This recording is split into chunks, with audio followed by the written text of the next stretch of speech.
Any thoughts? I think I get it. I feel like I'm gonna have a hard time. I feel like I'm gonna like. Oh, I won't remember any of this. None of it. Okay, so I'll tell you right now. I'll do that for free. I should have wrote that in too. I'm gonna direct my first feature film in 2025, and I have a lot of learning to do. So I wrote my first short film so I could practice directing and working with a crew to bring to life my story. And in this case, act alongside Peter. Yeah, that might have been a mistake. This is the real life behind the scenes of what happened on the set of AI Has No Soul. Today is the pre-production day, so we're gonna pre-light, we're gonna figure out what's happening, and then tomorrow we shoot the thing. This is actually my first time ever writing a script. I've wrote a lot of scripts for my videos, but I've never really. I'm pretty sure, yeah, this is the first time I've ever actually. We've done like little skits in videos before, but this is. I actually sat down and wrote a full-on freaking script, and I'm not a writer much. I don't really. I guess I like writing more than I thought, but never considered myself a writer. So let's see how this turns out. I'm a little nervous. We gotta get a coffee. Let's get a coffee. I don't know if that's a good idea or a bad idea, because maybe that just makes me jittery. I hadn't been this stressed in a long time. I think I'm extra nervous because not only am I directing, this is like the first short film that I'm directing, but I'm also acting it. And I'm not sure if I'm more nervous about directing it or acting it. It's really nerve-wracking writing something and not knowing at all how it's gonna turn out. Doesn't matter how hot or cold it is, iced Americano.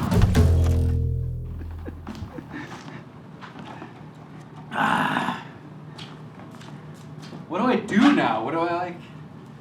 Do I go over the script? What do directors do? So this short film is basically, it's called AI Has No Soul. I just think it's interesting that a lot of people are always like, oh, but AI has no soul. But like, nothing, like, does my iPhone have soul? Like, you can make cool things with the iPhone. Does your FX3 have soul? No. And so I kind of like came up with this little concept of Peter busting into my office, and we have this conversation about like AI, and AI has no soul. And then we were like, oh, let's test it out. Like, let's see if it's any good. And we go to ChatGPT, and then ChatGPT essentially describes everything that's happened up until that point with me and Peter, and then starts trolling us a little bit, like starts poking a little bit fun, and then yeah, it turns a little dark at the end. But yeah, it should be fun. We'll see. Maybe it's terrible. Maybe it's good. We're gonna find out soon. But to bring it to life, we needed a crew. So I asked Peter to act in it with me, Tyler to produce it. For DP, we brought on the incredible Nick Pilecki. He brought on First AC Alice Doe, Gaffer Derek Lamoureux, Key Grip Dave Barrett, Swing Prasan Patel. BTS shooting.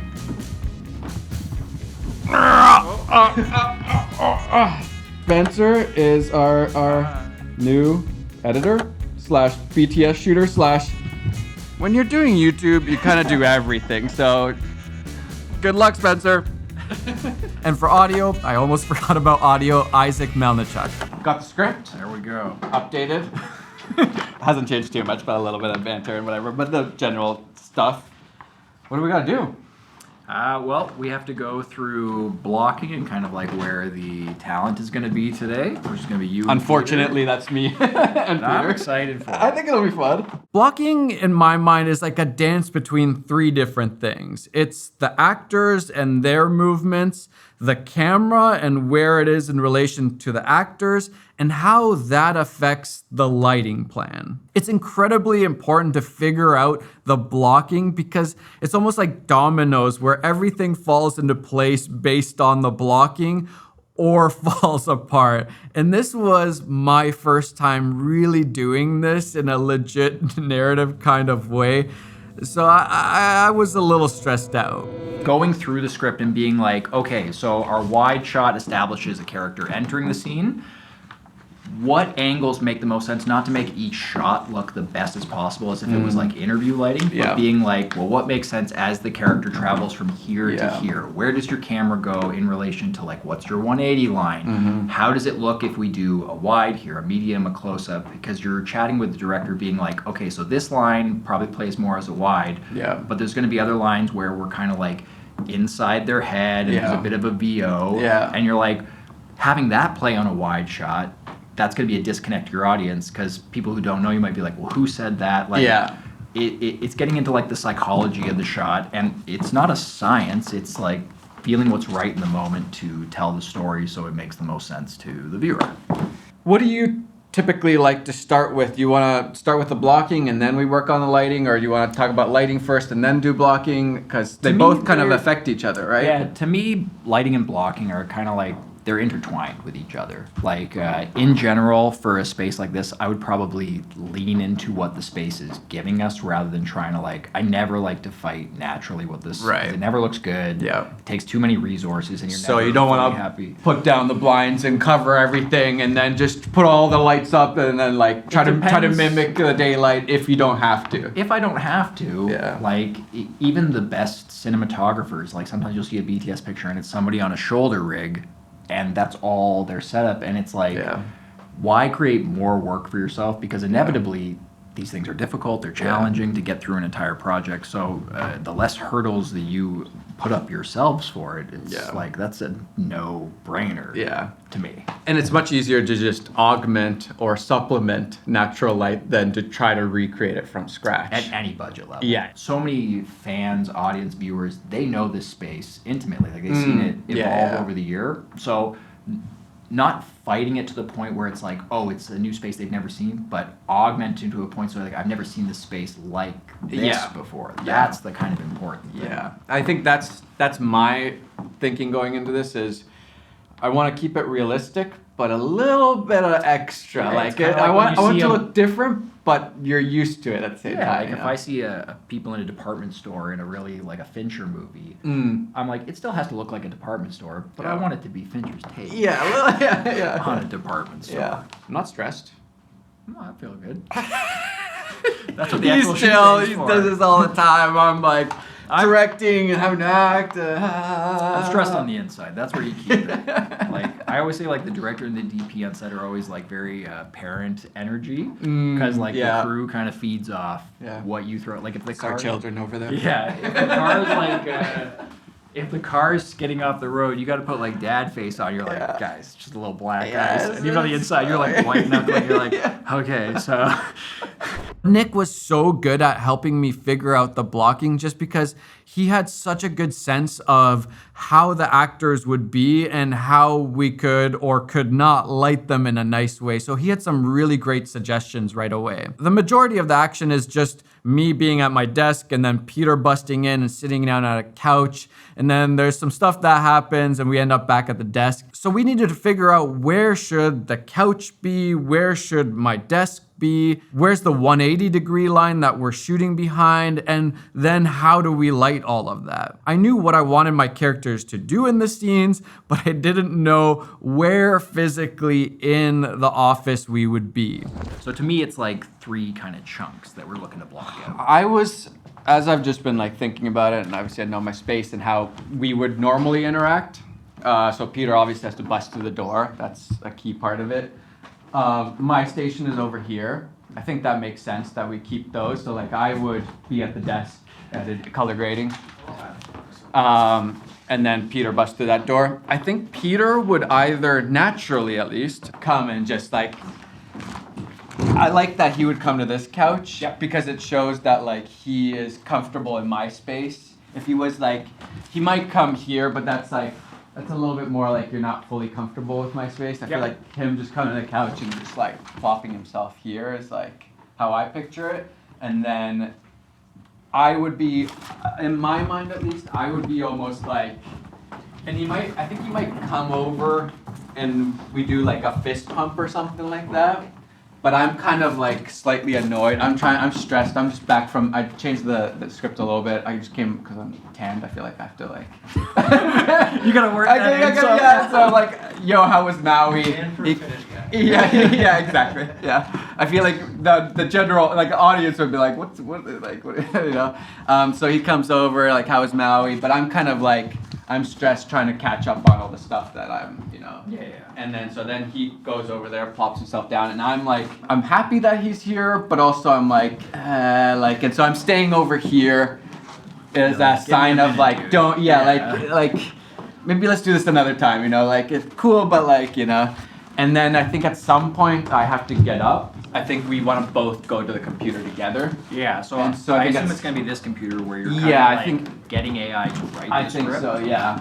I think we can do it here. Now, the way that I was thinking, the AI part, or like the script part, I feel like we pull up, and I think we do it from like the perspective of the monitor, like almost like we're seeing through the monitor. Yep.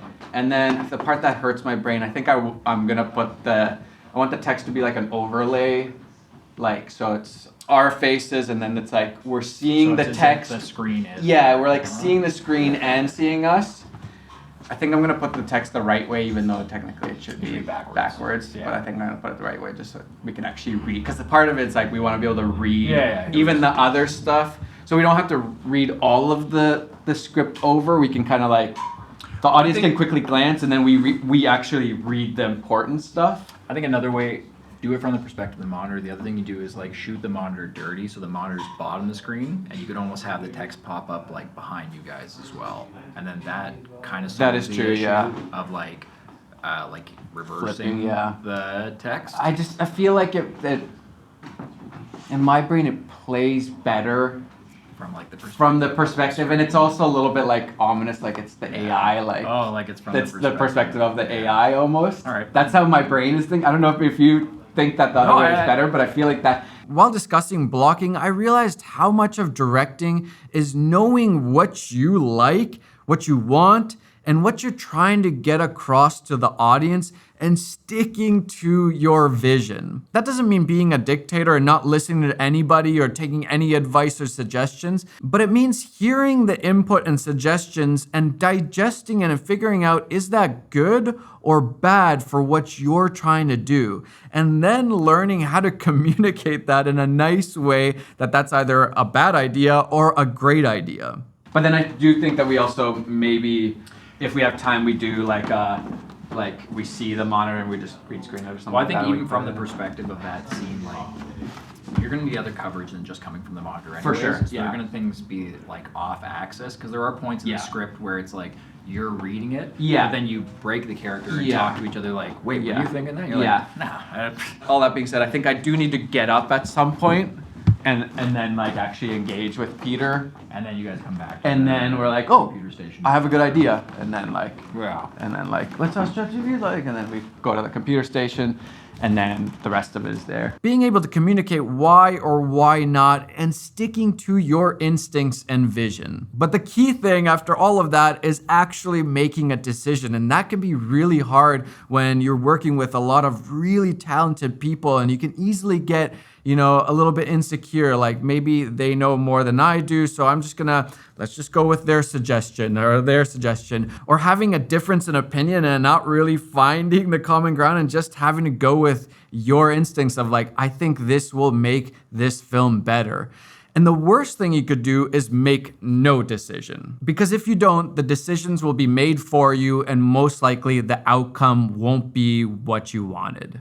And I'm hoping we can get through. I think most of the dialogue happens there, so I think we can get through. I don't know if that's a lot to get through in one day or not. 6 pages? Yeah, That's is that doable. Okay, good. Yeah, that's within the realms of doable. Okay, good. Yeah. And I think because Usually it's- anywhere from like 5 to 7 pages is Yeah. like, especially one location. Yeah. Like that's a reasonable amount Okay. in one day. Good. I was asking. I'm like, what's the? People always say like, we got through 30 pages in one day. It was crazy damn. Like, I don't know what that. Through 30 pages. I would say anything north of 7 is an ambitious day. Okay. Like depending on what the action is. Yeah. Do you think we'll get through stuff faster because me and Peter have the chemistry and like we can talk to each other kind of like normally almost? Or is it more about the setups and the actual like moving around cameras and stuff that like makes it? It's tough to say. I think something that might be a new because it's not like two people bouncing off each other. Like it's a single camera Yeah. setup. So Yeah. that's the part that might be new for you guys with acting. Yeah.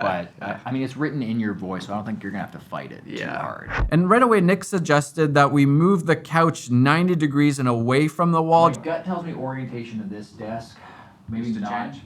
Well, just 90 degrees, like not be right against the window. But I don't In know. terms of, because I was thinking that, I think I prefer having a lot like, I don't know if logistically it's gonna be annoying, but like I like dirty, like over the shoulders more so than Yeah, so clean. it's gonna be easier because like if I'm looking at where the lights fall in here, if we're shooting from the desk there, we're kind of into like the lit side here. So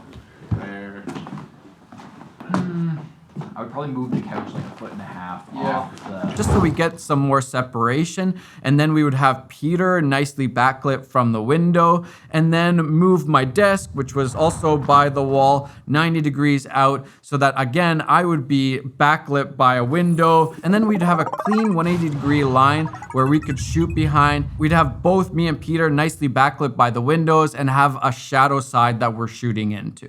And I've lit this office so many times. Literally last year, I probably made close to 100 videos in this space for Creator Camp, where I've been offloading everything I know about YouTube, including my whole process and how I make YouTube videos. It's all on Creator Camp. If you want to learn about YouTube, go and check that out. But I've never lit two people at the same time in different locations in this space. So that was a totally different ball game. If we move the couch here, we get more shadow side, and then on this side, I feel like, when do we see this window? Do we even really see it? I'm not sure if we ever see that window. Like People know that it's here, if you know, but I don't think you. So that's why I feel like we can cheat this window more. Okay. And so that's why I'm not so. At least in my brain, I wasn't so worried about. But we can move this obviously wherever. But I feel like we could A, just black this out, or B, we could move Like, when we're actually filming. in the first section, are you looking at Peter when you deliver your lines, or are you kind of focused on work? Because I guess that's a good I question. think for the me very for beginning. eyeline. I think the very beginning, I should be more focused on. I should be a Like, little. you're kind of saying the words, but Yeah, eyes like still I'm on the happy to see computer. him. I'm always happy to see Peter. This is like real life. Yeah. But also real life, he comes and annoys me because like, you know, it's like I'm trying to get something done. So that's like kind of and so I'm kind of like, yes, I'm giving him the time of day. I'm like pumped, like giving a fist pump. I'm like, nice to see him kind of thing. But also like, all right, Peter, like I need to just do stuff. And so I feel like I should be a little bit like glued to this in the beginning. I don't know if it's just a personality or my taste, but I get so lost if it's all medium tights. Yeah. Like if a movie or show is all medium, I'm just like, I'm so bored. And so that's why I think we want to stay kind of medium wide the whole time until we get, the only time we get like a tight is when the AI is like. Well, what if when we do the script callbacks, if it is like wide of the lens but super tight up, so it feels very disoriented. Yeah, like, that's this is from that's the what it's like. perspective of AI. Yeah, Well, compressed almost feels more real to me. Like that's what you would expect moving in. yeah. Wide angle lens, like close up, seems like if that's when we're calling from the script back, that's like really new information to viewer to being like, oh, this is a very different perspective. But then I'm thinking like if it's a really zoomed in lens, then it might feel a little bit more like somebody's watching us, which might be a good feeling. Yeah, I mean, we can try both today and see. Yeah, which let's try one. both. But I feel like that might actually be that like. Because what's Is our there somebody in here like is watching us? Is that? I think it's kind of cool. For the 130 Yeah, we got it all, and we got the new 27 also. So I think we should. This guy. Yeah, I think we should, just for the sake of like we have the new 27. Maybe we try to shoot with the 27 a lot in the beginning. And then we save the 138. I don't know exactly what that one looks like, but maybe we do that for those like moments, and it's almost like there's like a camera in here watching us. Is this desk locked in here? No, it can be moved. It's just heavy, but it can be moved. Because like based on the windows here, if this couch were to be like this, like going along here, and this desk was like this, we almost could shoot a wide from up like in that corner there, get a sense of the whole space, and then as we're doing like an over the desk shoulders, he's still side lit from that window, And then as we're going in from your coverage, we're still kind of keeping this as our shadow side, and we can like get you shadow side here. So it's like, this is your key, that's Peter's key, but this can also act as your edge light. And then when we're going up for close-ups, we can kind of just bring in a couple of flops and cut some shape on Peter's face there. So you're thinking we move the couch this Almost way? so it's like you're working here, the monitor's here, he comes in, couch is there, and it's like, it's all part of the same space, but like he's lounging in your area and getting away. And then that way we also get to, like, if we can point this way, then we get to see, like, because I love this shelf with all like lenses. It's a little trashy, but yeah. I mean, it's just It's texture. still- It's part of what you are. Yeah. So Did you just call me extra? not at all. But like, if I have to pick between like that like workstation and this corner, like on camera, I think this will pop more. It's interesting because usually when I film, I feel like this ends up being the dead. But maybe I think it looks cool. Okay, so I would say let's get sticks and camera and batteries and all that good stuff up, and let's just start seeing a couple things through the camera. What's your favorite thing about the truck? I don't know, this was a passion of love. Honestly, I built this from scratch, like every piece of frame in here. So truthfully, it was just a learning experience of how to build out a vehicle. It holds like a 2-ton package and pretty functional. Once we had a theory for our blocking down, it was time to bring in the gear and start figuring out the best way to light the scenes. The more we can figure out on the pre-light day, the smoother things will go on the production day. feels kind of weird and good to not have to set everything up. I feel like a bit of like a dingus, just like, I don't know, what am I doing? I guess where's my director chair?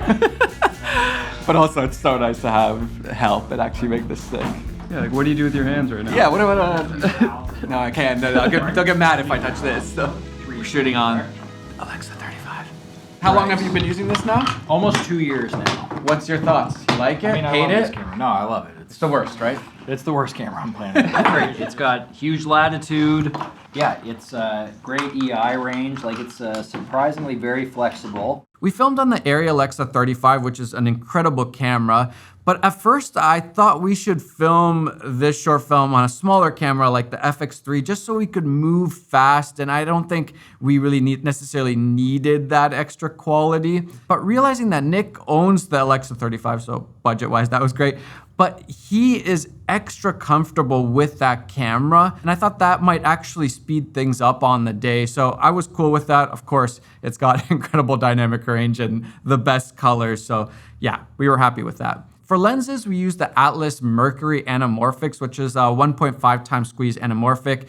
And we thought this would be the perfect lens because we wanted it to feel a little bit different. It's the same office that everybody's used to seeing, but we wanted it to feel and look just a little bit different. And I think anamorphic lenses are a really good cue of just like, this is something else. This is a little bit more cinematic. And the Mercuries are pretty small and pretty light, and the minimum focus distance is really nice. Plus, Atlas just came out with a new 27 mil, so we were able to test that out. And I feel like that was the perfect lens for so many of the shots that we needed. Tell me a bad thing. What's your biggest headache? What's the one thing you hate? Two things that not ideal, but I knew going in. We won't show this to Arri, don't worry. Very power hungry. Like, it goes through batteries like there's no tomorrow. So that's just something you have to be conscious of. Like, if you're traveling into the woods to shoot something, yeah, you're gonna get like 40 minutes on this battery, best case scenario.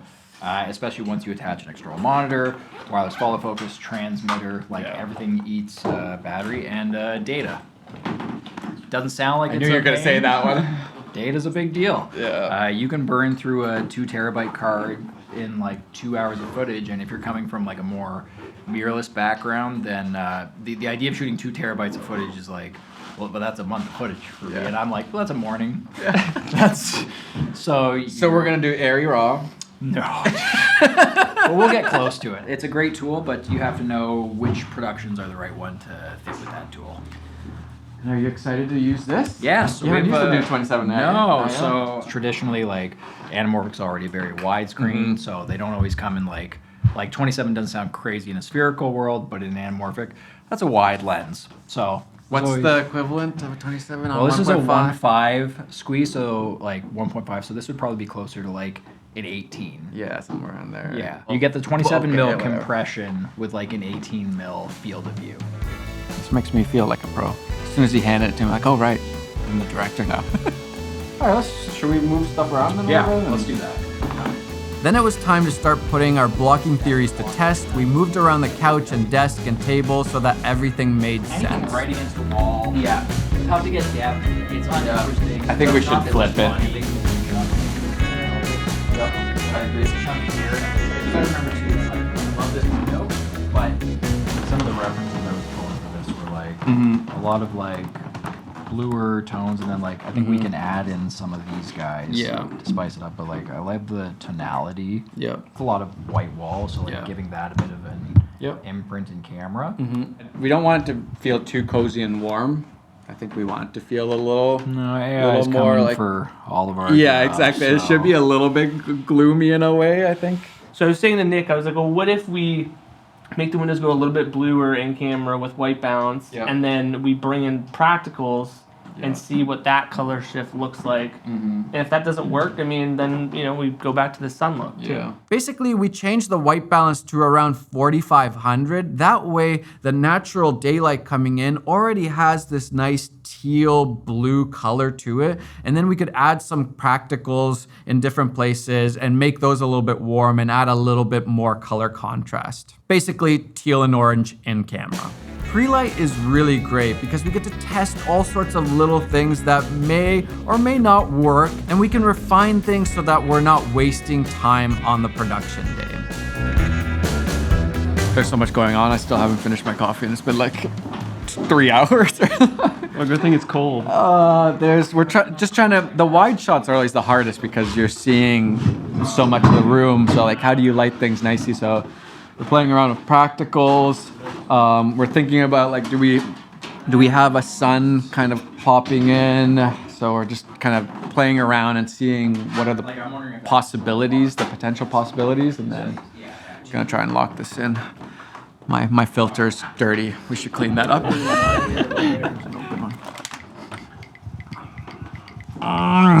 That's my bad, not your bad. That's my bad.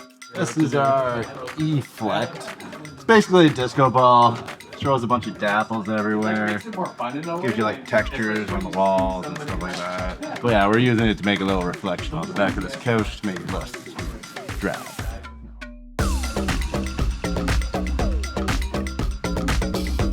The little hard light that's hitting the back of the couch, it's just a little too prominent and sourcey for me. I'm gonna drape this over, see if we can take it down a bit.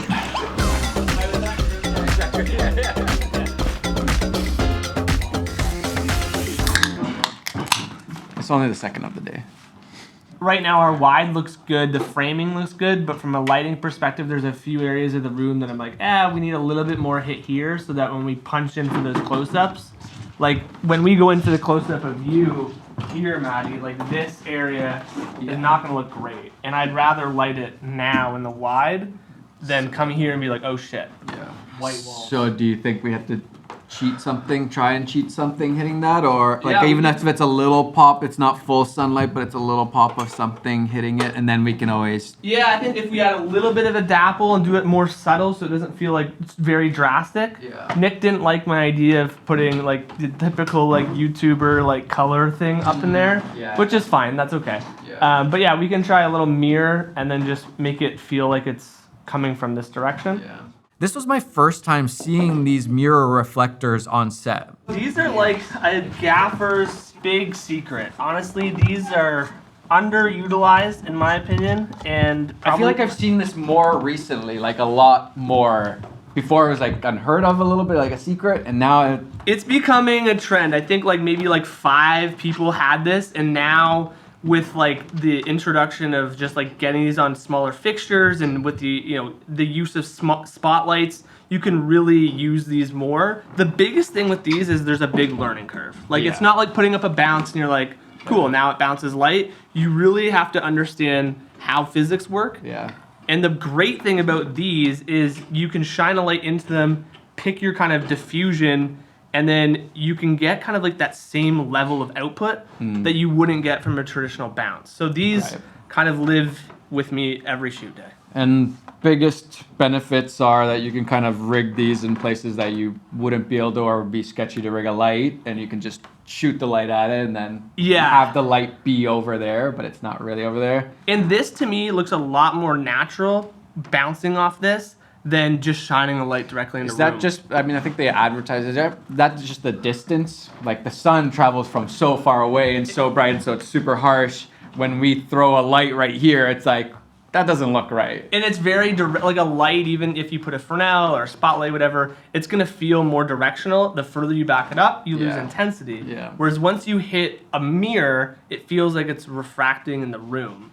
And so, truthfully, like I would rather light every scene with one of these than a softbox or anything else. So let's go to the window. Maddie's gonna play with this right now, just for fun. So if you don't even need a light. Like if you were just refracting the sun on my face, like you could take that light and just hold it a little higher, and then just kind of like refract that on, and then see if you were like aiming on the body and you wanted that like little bit of harder cut. Yeah. It can kind of give you that. But I could see this being so confusing. Like, it's not, the angles aren't working. My billiards, my pool isn't. It's like a pool game. You're like, okay, I got to bounce the light in the right way. And there's different diffusions, right? There's different diffusions. Yeah, here. This is a 4, which is pretty much a whiteboard. Maddie has the 2 right now. And then there's a 0, which there's is like a little bit of texture on it. Yeah. And then 0 is almost a straight up mirror. This is a 3. So you can see like there's a little bit more diffusion, so it won't bounce as hard. So this is really great for lighting faces because it's softer. See, even just like on Maddie's face right there, boom, just a little soft. Whereas if I were to put this one on his face, it's gonna be harder. Harsher. So I like this one for bodies and like the floor and textures, and then a little bit more contrast. This a little bit nicer, softer. Yeah. So this is a little secret. This is the first time I've had this on set. This is cool. It's fun. I've been meaning to check it out. I feel like I want to make a whole video with these. Lightbridge, if you wanna, I don't know, maybe sponsor something. Jacob, just give him a free kit.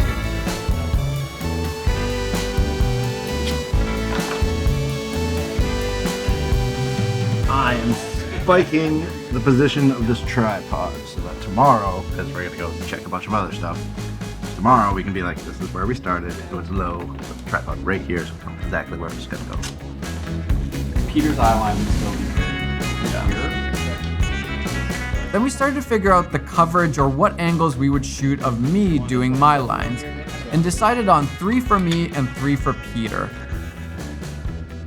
A kind of medium shot, a tight shot, and then a dirty over the shoulder. Dirty just means that you're seeing the other actor in the foreground. And I love these because it makes for more interesting frames, and it reminds the audience that they are in fact talking to each other.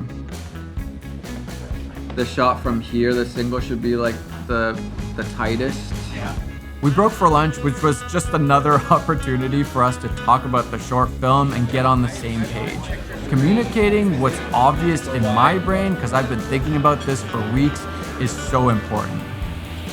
And I hope you guys appreciate this behind the scenes look. I'm really trying to give you guys as much as I can of like the secret conversations. Just like with our digital products on Human Video Co., my LUTs, motion graphics, when I have like, oh, I wish I had this type of digital product, we make it and then we put it out there for you guys. In the same way, I'm trying to keep this series as open as possible. So feel free also to leave comments and we'll try to answer as many of your questions as possible. Lunchtime's over, back to work. Back to work, I said. No, just kidding. Whenever the AI is kind of like reading our thoughts, we want it to be like punched in a zoom lens so it'll feel very different. Almost like the AI is looking at us from somewhere. And so I'm trying to figure out which of those moments, because every moment that I highlight now will add a lot of work. Got to reframe, change lenses, do all that. So gotta make sure it's the right one. So I had the idea that the whole first part of the short film would be shot on kind of mediums and wides. And then when we get to the AI and the AI kind of describing what we were thinking during those scenes, that's when we would have these really cool close-ups. And the close-ups should feel very different because up until this point, we haven't had any real close-ups. It'll make more sense later when you guys see the short film. Then we needed to figure out where we spill a coffee, which is my cue to get up from the desk, and then I grab some merch and throw it at Peter just to make sure everything lines up. Grab a towel and then throw it out from there.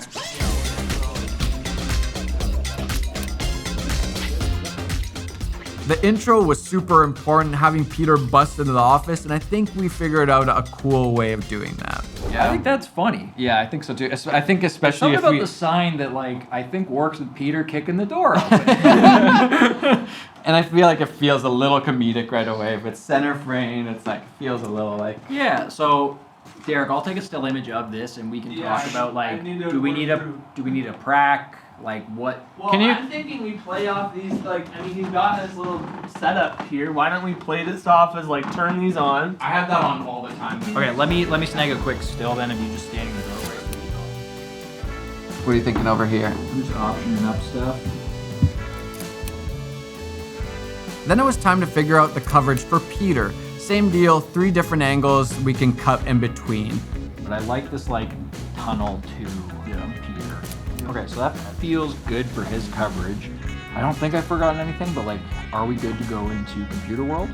I want to see it from a lower. We can get rid of. Yeah, we can take the monitor out, but from. Then we had to figure out the most important shot of the short film. The majority of the dialogue happens here, and I think we actually messed it up. I'll show you guys in the next episodes. That's me looking just above. I would say just above the lens feels better than looking up here. Looking up here feels way different. Yeah, I think it's in that range. Just the lens / the Airy logo there. I think that looks cool. Having different visions and trying to get on the same page is often a recipe for tension. Can't run 3.5 minutes. Yeah, From this. Could we live on the 27 though and just go close to each of them for singles? If we show the top, but then it's above, that should feel different. Could the singles not be skimming over top of the monitor? You want to use it as foreground. It's not hard to just raise it up and change it. There are specific lines that And I can't help but think that directing is the process of getting your story or idea onto film, but in a fun way. If the process of making a film isn't fun, then what's the point? All right, boxing match! Boxing match! Get the boxing gloves! Yeah, boxing is definitely part of the process. Well, instead of talking about, let's see what it looks like.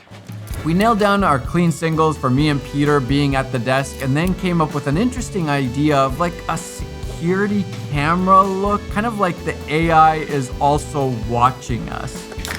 7th of the day, just kidding.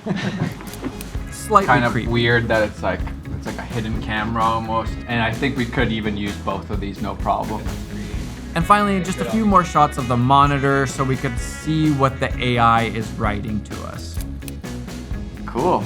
Is that a wrap on pre-light day? I think so. Let me. All right, that is a wrap on day 1, pre-light day. We're trying to get all our blocking done, get all our kind of what angles we actually want to get done, and I am absolutely exhausted. I feel like filmmaking is a million decisions that you're having to make all the time, and kind of the higher you are in the hierarchy, the more decisions you have to make. And so now that I'm trying to direct and all that, it's exhausting, but it's also super fun. Fun to make the space that you guys have seen a million times look completely different in a lot of ways. And yeah, I'm excited for tomorrow, production day. Also slightly stressed. Okay, I'll see you guys later. I gotta get some sleep. On the next episode, we watch as Matti melts under pressure of attempting to direct, act, and remember lines. I don't know if I've ever felt pressure like that, and even Peter was having a hard time with lines. I really didn't know if it was gonna work out.